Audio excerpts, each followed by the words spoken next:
Hello everyone, welcome to my channel. I am Ranveer Singh Makkar and आज ਆਪਾਂ ਕਰਾਂਗੇ ਫਿਊਚਰ ਪਰਫੈਕਟ ਕੰਟੀਨਿਊਅਸ ਟੈਂਸ। ਸਭ ਤੋਂ ਪਹਿਲਾਂ ਆਪਾਂ ਇਸ ਟੈਂਸ ਦੇ ਇੰਡੀਕੇਟਰਸ ਮਤਲਬ ਪੰਜਾਬੀ ਵਿੱਚ ਇਹਦੀ ਪਹਿਚਾਣ ਦੇਖਾਂਗੇ।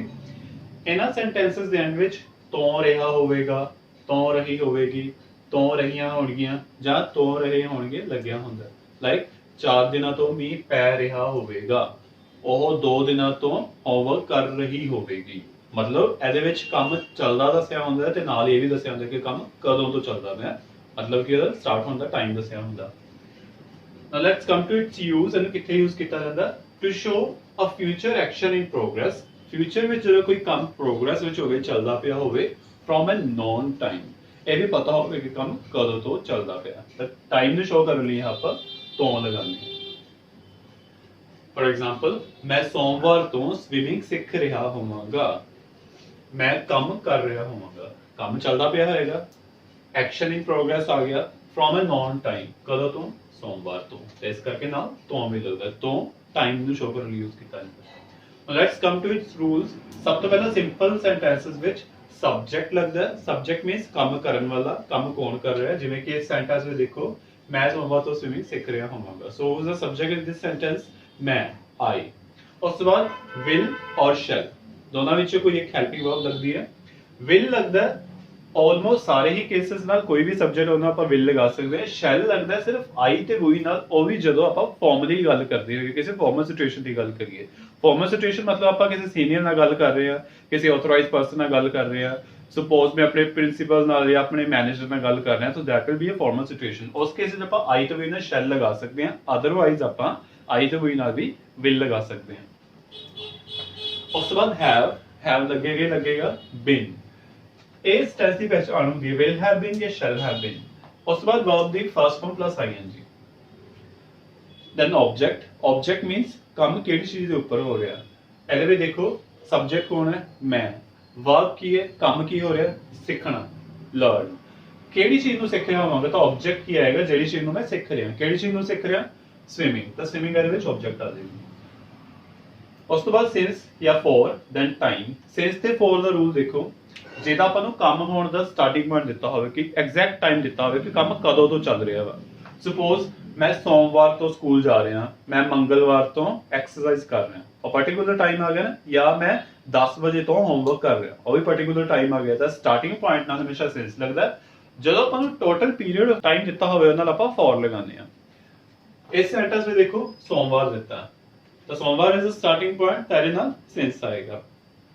ਹੁਣ ਆਪਾਂ ਨੈਗੇਟਿਵ ਸੈਂਟੈਂਸਸ ਦੇ ਰੂਲ ਦੇਖਦੇ ਹਾਂ। ਇਹਦੇ ਵਿੱਚ ਸਿਰਫ ਨੋਟ ਲੱਗ ਜਾਏਗਾ will ਜਾਂ shall ਤੋਂ ਬਾਅਦ, ਬਾਕੀ ਸਾਰਾ ਸੈਂਟੈਂਸ ਸੇਮ। ਇੰਟਰੋਗੇਟਿਵ ਸੈਂਟੈਂਸ ਵਿੱਚ ਹੈਲਪਿੰਗ ਵਰਬ ਹਮੇਸ਼ਾ ਸਟਾਰਟਿੰਗ ਤੇ ਹੁੰਦੀ ਹੈ। ਇਹਦੇ ਵਿੱਚ helping verb is will or shall, ਤਾਂ will or shall ਸਟਾਰਟਿੰਗ ਤੇ ਆ ਗਿਆ, ਦੈਨ ਸਬਜੈਕਟ have, ਬਾਕੀ ਸਾਰਾ ਸੈਂਟੈਂਸ ਉਸੇ ਤਰ੍ਹਾਂ ਹੀ ਰਹੇਗਾ। ਆਪਾਂ ਇੱਕ ਸੈਂਟੈਂਸ ਨੂੰ ਟ੍ਰਾਂਸਲੇਟ ਕਰਕੇ ਦੇਖਦੇ ਹਾਂ। ਮੈਂ ਸੋਮਵਾਰ ਤੋਂ ਸਵਿਮਿੰਗ ਸਿੱਖ ਰਿਹਾ ਹੋਵਾਂਗਾ। ਸਭ ਤੋਂ ਪਹਿਲਾਂ ਆਪਾਂ ਨੂੰ ਸਬਜੈਕਟ ਚਾਹੀਦਾ I। ਹੁਣ ਜੇ ਤਾਂ ਆਪਾਂ ਕਿਸੇ ਸੀਨੀਅਰ ਪਰਸਨ ਨੂੰ ਦੱਸ ਰਹੇ ਤਾਂ ਆਪਾਂ shall ਲਗਾ ਸਕਦੇ ਹਾਂ, ਅਦਰਵਾਈਜ਼ ਆਪਾਂ will ਵੀ ਲਗਾ ਸਕਦੇ ਹਾਂ। ਤਾਂ ਆਪਾਂ will ਲੈ ਕੇ ਚੱਲਦੇ ਹਾਂ। I will have been। ਉਸ ਤੋਂ ਬਾਅਦ verb ਮਤਲਬ ਕਿਹੜਾ ਕੰਮ ਚੱਲ ਰਿਹਾ ਹੋਊਗਾ। ਸਿੱਖਣਾ ਮਤਲਬ learn ਨਾਲ ing। ਉਸ ਤੋਂ ਬਾਅਦ object swimming।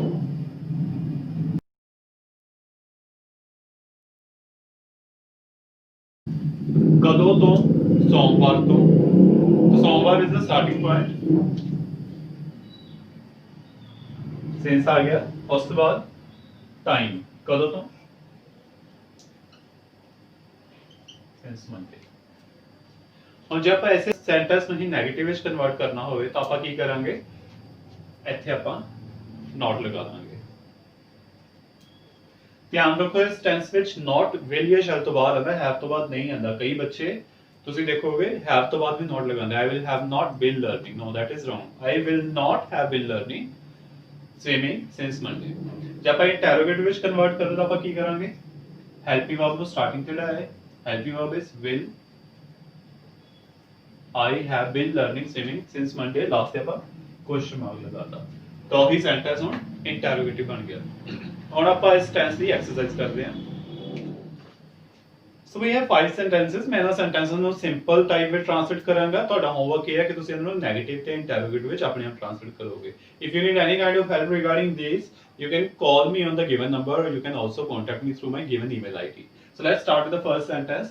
ਤੁਸੀਂ 1 ਘੰਟੇ ਤੋਂ ਇਹ ਨਾਵਲ ਪੜ੍ਹ ਰਹੇ ਹੋਵੋਗੇ। ਸਭ ਤੋਂ ਪਹਿਲਾਂ ਸਬਜੈਕਟ, ਕੌਣ ਕੰਮ ਕਰ ਰਿਹਾ ਹੋਏਗਾ? ਤੁਸੀਂ, ਮਤਲਬ you will have been। ਇਹ ਚੀਜ਼ ਲੱਗਣੀ ਹੀ ਲੱਗਣੀ ਹੈ। will have been ਜਾਂ shall have been। ਕੀ ਕਰ ਰਹੇ ਹੋਵੋਗੇ? ਪੜ੍ਹ ਰਹੇ ਹੋਵੋਗੇ। तो पढ़ना is the verb। रीडिंग, की पढ़ रहे होगे? ऑब्जेक्ट की है ਇਹ ਨਾਵਲ। ਇਹ novel is this novel। Time ਦਿੱਤਾ ਦੇਖੋ ਕਿਵੇਂ, 1 ਘੰਟੇ ਤੋਂ। ਉਹਨਾਂ ਨੇ ਸਟਾਰਟ ਹੋਣ ਦਾ ਟਾਈਮ ਦੱਸਿਆ ਕਿ 4 ਵਜੇ ਤੋਂ ਜਾਂ 5 ਵਜੇ ਤੋਂ ਜਾਂ 6 ਵਜੇ ਤੋਂ। ਨੋ, ਉਹਨਾਂ ਨੇ ਟੋਟਲ ਟਾਈਮ ਦਿੱਤਾ। ਯੈਸ, ਟੋਟਲ ਟਾਈਮ ਕਿੰਨਾ ਹੋ ਗਿਆ ਹੋਊਗਾ? 1 ਘੰਟਾ। ਤਾਂ ਇਹ ਨਾਲ 4 ਆਏਗਾ। 4 1 hour। ਸੈਕਿੰਡ ਸੈਂਟੈਂਸ, ਉਹ ਇਸ ਸ਼ਹਿਰ ਵਿੱਚ 2021 ਤੋਂ ਰਹਿ ਰਹੇ ਹੋਣਗੇ। ਉਹ ਕਿਹਦੇ ਲਈ ਯੂਜ਼ ਕੀਤਾ ਹੈ? ਹੋਣਗੇ ਮਤਲਬ ਜ਼ਿਆਦਾ ਲੋਕਾਂ ਲਈ, ਤਾਂ ਦੇ ਆਏਗਾ। they will have been living in this city। कदों तो 2021 ਤੋਂ। तो 2021 is the starting point कि उस साल तो start करोगे। तो starting point ना since लगेगा, since 2021। मेरे माता जी सवेर तो खाना बना रहे होंगे।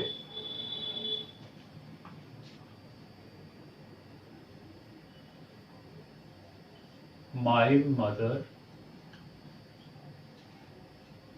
will have been। खाना बनाने की इंग्लिश कुक या प्रिपेयर, कुकिंग, फूड। कदों तो? ਸਵੇਰ ਤੋਂ। ਸਵੇਰ ਇਜ਼ ਦਾ ਸਟਾਰਟਿੰਗ ਪੁਆਇੰਟ, ਕਿਉਂਕਿ ਉਹਨਾਂ ਨੇ ਦੱਸਿਆ ਕਿ ਉਸ ਟਾਈਮ ਤੋਂ ਕੰਮ ਚੱਲਦਾ ਪਿਆ ਹੋਊਗਾ। ਉਹਨਾਂ ਨੇ ਕਾਊਂਟ ਨਹੀਂ ਕੀਤਾ ਕਿ ਹੁਣ ਤੱਕ ਇੰਨੇ ਘੰਟੇ ਇੰਨੇ ਮਿੰਟ ਬੀਤ ਗਏ ਹੋਗੇ। ਤਾਂ ਸਟਾਰਟਿੰਗ ਪੁਆਇੰਟ ਨਾ ਸਿੰਸ ਆਏਗਾ। Since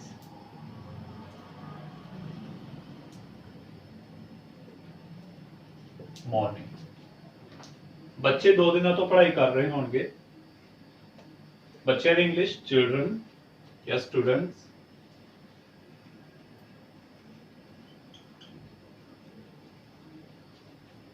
will have been। पढ़ाई करें इंग्लिश स्टडी।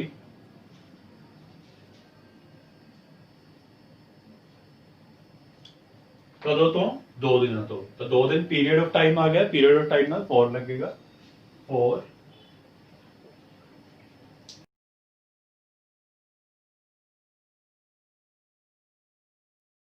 नेक्स्ट सेंटेंस, शाम तो मीह पै रहा होगा। मीह वाले sentence which subject is it.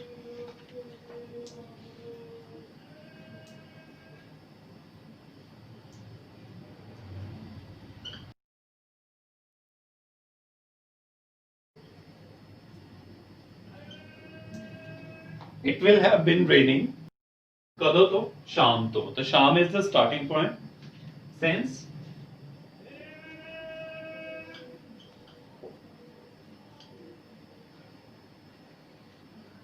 तेरे नाल ही अपना ਇਹ ਟੈਂਸ ਕੰਪਲੀਟ ਹੈ। ਤੁਸੀਂ ਇਹਦੀ ਐਕਸਰਸਾਈਜ਼ ਆਫ ਕਰਿਓ ਤੇ ਕਿਤੇ ਵੀ ਕੋਈ ਪ੍ਰੋਬਲਮ ਹੈ feel free to ask me.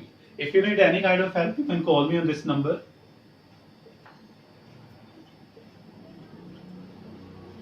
7696266100। I hope you like this video. Please don't forget to hit the like and share button and also subscribe to my channel to find more interesting and informative videos like this. Thank you so much.